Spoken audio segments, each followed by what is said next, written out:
Shalom, selamat pagi, selamat hari Sabat. Mari awali hari ini dengan semangat baru dengan mendengarkan renungan pagi. Sabtu, 11 April 2026. Alternatif untuk penetapan waktu bagian 2. Matius 25 ayat 40. Aku berkata kepadamu, sesungguhnya segala sesuatu yang kamu lakukan untuk salah seorang dari saudaraku yang paling hina ini, kamu telah melakukannya untuk aku. Lalu apakah yang menjadi ciri seorang Advent sejati? Itulah pertanyaan intinya. Para murid dan umat Advent mula-mula, juga banyak dari kita pada zaman ini cenderung menghabiskan masa penantian mereka dengan kegembiraan emosional.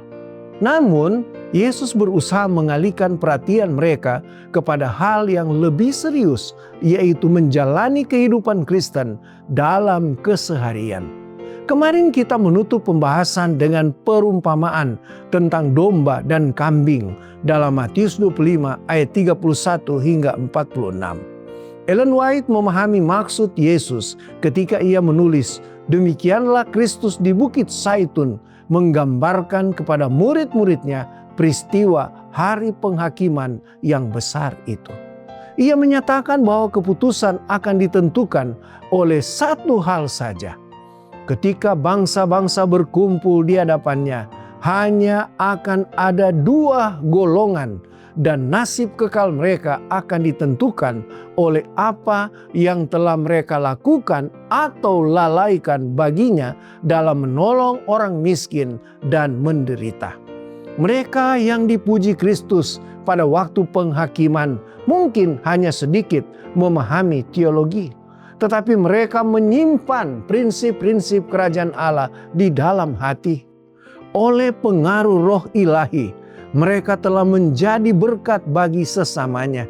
Bahkan di antara orang-orang kafir pun ada yang memiliki roh kebaikan ini.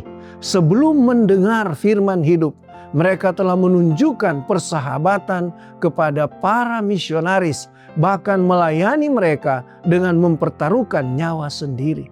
Di antara bangsa-bangsa lain ada orang-orang yang menyembah Allah tanpa menyadarinya, yang kepadanya terang itu tidak pernah disampaikan melalui manusia, namun mereka tidak akan binasa.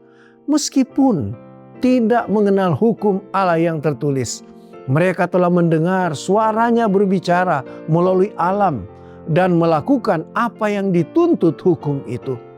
Perbuatan mereka membuktikan bahwa Roh Kudus telah menyentuh hati mereka dan mereka diakui sebagai anak-anak Allah. Kerinduan Segala Zaman jilid 2 halaman 274-275. Sudahkah hati kita disentuh oleh Roh Kudus? Di manakah fokus kita sebagai seorang Advent? Apakah pada kegembiraan mendengar khotbah yang meyakinkan tentang dekatnya waktu kedatangan Yesus? Ataukah pada tugas saat ini sementara kita menantikan peristiwa itu? Harus diakui bahwa kegembiraan mendengar saat kedatangan Yesus memang lebih menarik. Namun tugas saat ini jauh lebih penting bagi seorang Kristen. Seorang Advent sejati menurut Yesus bukanlah mereka yang hanya sibuk menghitung dekatnya kedatangan Tuhan, melainkan mereka yang menghayati kasih Allah dalam kehidupan sehari-hari sambil berharap, menunggu, dan berjaga-jaga untuk hari yang lebih baik itu. Saat ini sahabatku, Yesus mengundang kita masing-masing untuk mengabdikan kembali hidup kita menjadi muridnya di dunia ini sambil menantikan kedatangannya yang segera.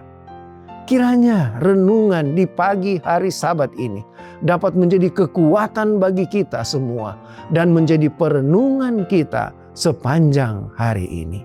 Amin. Mari berdoa. Kami bersyukur kepadamu ya Bapa untuk firman yang kami dapatkan di saat ini. Kiranya firman ini akan menolong kami untuk hidup sesuai dengan kehendak-Mu. Berikan kami pengharapan untuk benar-benar setia kepadamu dan rajin beribadah memuji memuliakan Tuhan. Hari ini kami bermohon kepadamu ya Bapa, curahkanlah berkat-berkat limpah, baik itu berkat jasmani, teristimewa berkat rohani dalam kehidupan kami. Di dalam nama Tuhan Yesus, kami sudah berdoa dan mengucap syukur selalu. Haleluya. Amin. Demikianlah renungan pagi hari ini. Silakan share video ini dan subscribe YouTube channel Cornelius Media dan follow kami di Instagram dan Facebook @corneliusmedia. Tuhan memberkati kita semua dan sampai jumpa esok hari.